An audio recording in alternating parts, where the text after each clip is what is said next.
बिस्मिल्लाहिर्रहमानिर्रहीम। क्लास 4 के डे 3 के काम के अंदर खुशामदीद। जिसके अंदर सबसे पहले हमारे पास मैथमेटिक्स जोन है। हमारे पास उन्होंने कुछ क्वेश्चन दिए हुए हैं डिवीजन के, एज यूजुअल जो है ना, एज यहाँ पर उन्होंने मल्टीप्लिकेशन के भी दिए हुए हैं। और इसके लिए आप लोगों को टेबल्स की पोर्शन है आप लोगों का टेबल्स मैथ के अंदर। आप लोगों ने यहाँ पे देखे हैं कि यहाँ पे भी ब्लैंक्स हैं, तो यहाँ पे आप लोगों के पास डिवीजन के क्वेश्चन हैं सारे के सारे। अगर आप लोगों को टेबल आते होंगे तो आप लोगों को ईज़ होगा कि आप लोगों ने जो है ना कौन सा टेबल कहाँ तक पढ़ेंगे तो ये आंसर आएगा, किस टेबल को ये कहाँ तक पढ़ेंगे तो कौन सा आंसर आएगा। उसके बाद उन्होंने कहा है जी 30 बैग्स के अंदर 1350 किलो राइस हैं। How many kilograms of rice in one bag. पहले हम इसको डिवाइड कर लेंगे। उसके बाद उन्होंने कहा 38 बैग्स के अंदर कितने होंगे, तो जो आंसर होगा हम उसको 38 के साथ मल्टीप्लाई कर देंगे।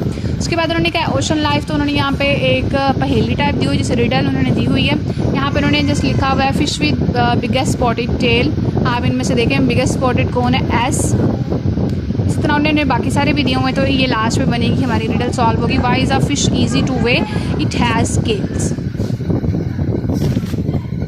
उसके बाद हमारे पास उर्दू का क्वेश्चन है। उर्दू के क्वेश्चन में हमारे पास है जी QR कोड को स्कैन करें और कहानी सुने और फिर जो है ना जुमले उनके दुरुस्त जवाब दें।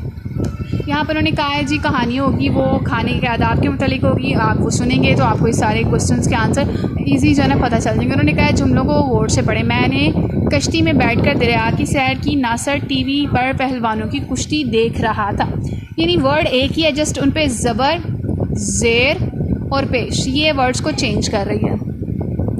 कश्ती जिसमें हम बैठ के सफ़र करते हैं, और कुश्ती वो होती है, कुश्ती जो आप लोग देखते हैं अक्सर एक दूसरे को लड़ते हुए अखाड़ों के अंदर जो पहलवान लड़ते हैं।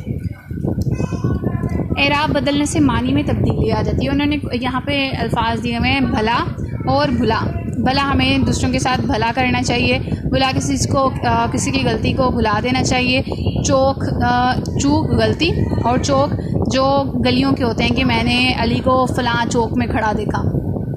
उसके बाद हमारे पास इस्लामियत का पोर्शन है। इस्लामियत के पोर्शन के अंदर हमारे पास है जी अल्लाह ताला की छोटी छोटी किताबों या इनके अज्जा को क्या कहा जाता है। जो छोटी छोटी किताबें हैं वो हैं सहीफ़े।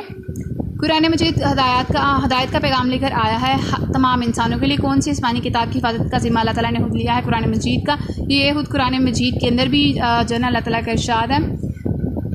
उसके बाद यहाँ पे कुछ क्वेश्चन दिए गए हैं। आसमानी किताबों के नाम और जिन अंबिया पर नाज़िल हुई उनके नाम लिखने हैं। कुरान मजीद की तालीमात पर अमल करना क्यों ज़रूरी है।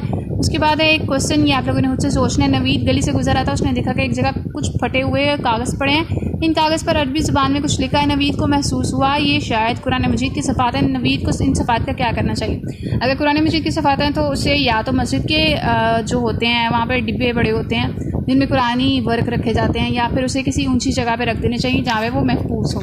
इसी के साथ डे 3 का जो काम है वो आप लोगों का ख़त्म होता है। अगर किसी चीज़ की समझ ना आई हो तो आप अपने टीचर से कांटेक्ट करके पूछ सकते हैं।